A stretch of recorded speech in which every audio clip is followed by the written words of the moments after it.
শ্ৰীমন্ত শংকৰে পাৰ ভাঙি দিলা বহে ব্ৰহ্মাণ্ডক ভেদি। মৰাণজানৰ হাতীখোলা পথাৰত এতিয়া লাখ লাখ ভক্তৰ ভিৰ।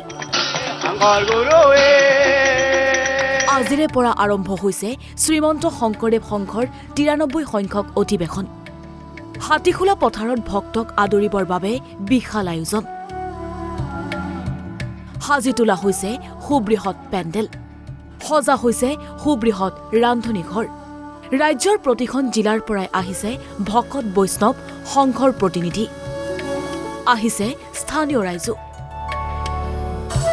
এই অধিৱেশনৰ ৩টা দিনত সমাগম হ'ব ২০ লক্ষাধিক ভকত বৈষ্ণৱ আই মাতৃৰ। অধিৱেশনৰ প্ৰথম দিনৰ কাম কাজ আৰম্ভ কৰি পদাধিকাৰ ভৱেন্দ্ৰনাথ ডেকাই দিলে সম্প্ৰীতিৰ সেই বাৰ্তা। ঈশ্বৰ প্ৰাপ্তিৰ ভগৱত চিন্তাৰো ব্যাখ্যা কৰিলে পদাধিকাৰগৰাকীয়ে। ভকতিৰ পথেৰেই ঈশ্বৰ প্ৰাপ্তি। ধৰ্ম, ভাষা, সাহিত্য, আধ্যাত্মিকতা, নৈতিকতা, শিক্ষা, তাৰপিছত আৰু নিয়োগৰ ব্যৱস্থা, উদ্যোগ, মানে কৃষি কৰ্মৰে পৰা অৰ্থনীতিৰ পৰা আৰম্ভ কৰি সমস্ত শিক্ষানীতিৰ পৰা আৰম্ভ কৰি সামাজিক ৰীতি নীতি গোটেইবিলাককে সামৰি আমি এটা মহান অসমীয়া জাতি গঢ়িবলৈ গৈছোঁ, আৰু সেইটো অনেক ক্ষেত্ৰত আমি আচলতে সফলতা লাভ কৰিছোঁ। ভকতৰো আছে বহু কাহিনী। অধিৱেশনলৈ লখিমপুৰৰ পৰা পদব্ৰজে আহিছে ভকত। প্ৰায় ২০ লক্ষ ভকতৰ আগমন হ'ব। আজি এই অধিৱেশনৰ প্ৰথম দিন ৯ তাৰিখ ফেব্ৰুৱাৰীৰ। গতিকে এই অধিৱেশনত আমাৰ প্ৰায় ইয়াত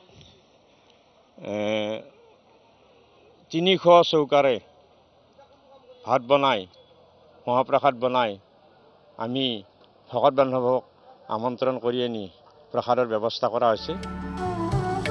লাখ লাখ ভকতৰ বাবে এইদৰে সাজু কৰা হৈছে অন্নমুঠি, সজা হৈছে সুবৃহৎ ৰান্ধনী ঘৰ।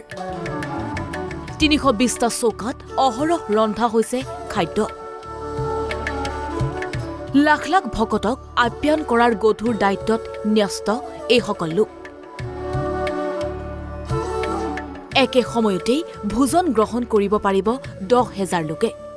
সংঘৰ নিৰ্ধাৰিত কাৰ্যসূচী অনুসৰি নাম প্ৰসংগৰে আৰম্ভ হয় প্ৰথম দিনৰ কাৰ্যসূচী। পৰৱৰ্তী দুদিনত জনসমাগম বৃদ্ধি হোৱাৰ আশংকা কৰিছে সংঘৰ কৰ্মকৰ্তাই। মন কৰিবলগীয়া যে ভকত বৈষ্ণৱ আই মাতৃৰ উপৰিও সমগ্ৰ ৰঙিয়াবাসীয়ে উৎসাহী হৈ পৰিছে এই অধিৱেশনক লৈ। ৰাজ্যৰ বিভিন্ন জিলাৰ পৰা আহিছে দৰ্শনাৰ্থী। মৰাণজানা হাতীখোলা পথাৰৰ পৰা ভিডিঅ' জাৰ্নেলিষ্ট পাপু আহমেদৰ সৈতে কুমাৰজিৎ শৰ্মা আৰু সৈয়দ মুস্তাফা আহমেদৰ ৰিপৰ্ট NB নিউজ।